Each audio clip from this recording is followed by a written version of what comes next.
Assalamualaikum warahmatullahi wabarakatuh. Kami dari Fakultas Tarbiyah dan Ilmu Keguruan, jurusan Pendidikan Agama Islam, kelas PAIB, akan mempresentasikan hasil kerja kelompok kami, mata kuliah fikih ibadah dengan materi Toharoh Mandi. Kelompok 4 beranggotakan sebagai berikut.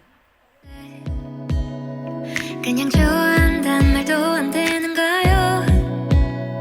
솔직하게 난 말하고 싶어요. 사라져 아니 사라지지 마. 내 맘을 보여줘.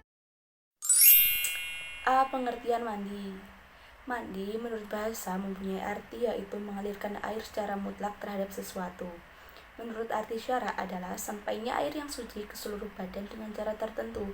Sedangkan menurut ulama bermazhab Syafi'i mendefinisikan mandi yaitu mengalirkan air ke seluruh badan disertai dengan niat. Adapun ulama bermazhab Maliki juga membuat suatu pengertian yaitu sampainya air ke seluruh badan disertai dengan proses menggosok dengan niat diperbolehkannya untuk melakukan sholat.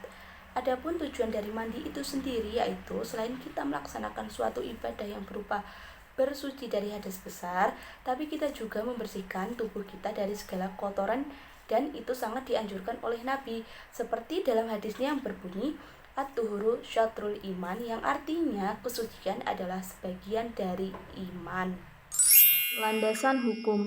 Mandi merupakan ajaran Islam tentang kebersihan yang bertujuan untuk menghilangkan hadas, baik sebagai syarat untuk ibadah ataupun tidak. Ajaran tersebut bersumber pada Al-Quran, Sunnah, dan Ijma.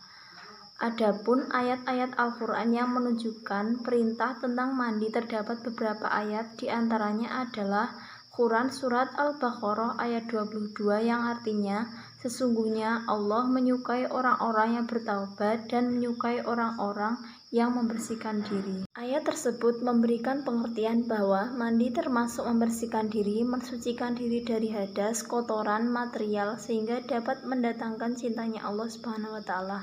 Pada ayat ini Allah Subhanahu wa Ta'ala menjelaskan tentang wajibnya mandi bagi seseorang, yaitu ketika mengalami junub atau tidak suci karena mengeluarkan mani atau karena bersetubuh, dalam surat Al-Maidah ayat 6 yang artinya, dan jika kamu junub maka mandilah. Tunjuk sunnah ada dijelaskan dalam beberapa hadis, diantaranya hadis yang diriwayatkan oleh Al-Bukhari 85, Muslim 849, dan Abu Hurairah radhiyallahu an, ia berkata, Rasulullah SAW bersabda, menjadi hak atas setiap muslim untuk mandi 1 kali dalam 7 hari, membersihkan kepala dan badannya. Ismanya adalah bahwa para ulama mustazid bersepakat bahwa mandi untuk kebersihan atau mustahab sunnah, sedangkan mandi untuk syarat sahnya ibadah hukumnya wajib. Tata cara mandi.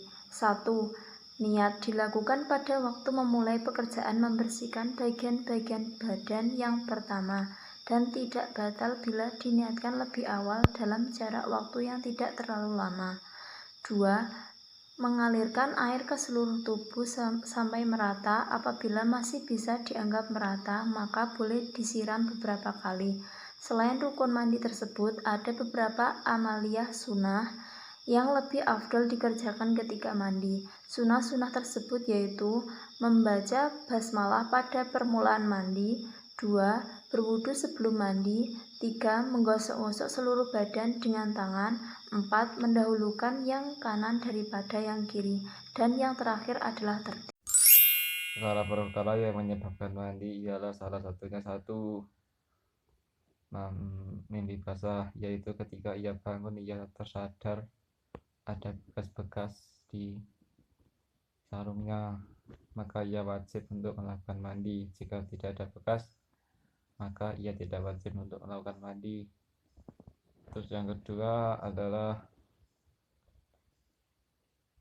masuk Islamnya orang kafir, itu diwajibkan mandi. Dan yang ketiga adalah orang yang haid atau nifas. Yang keempat adalah memandikan mayit atau memandikan jenazah. Yang kelima ialah bertemunya kemaluan laki-laki dan kemaluan perempuan, walaupun itu tidak sampai mengeluarkan air mani.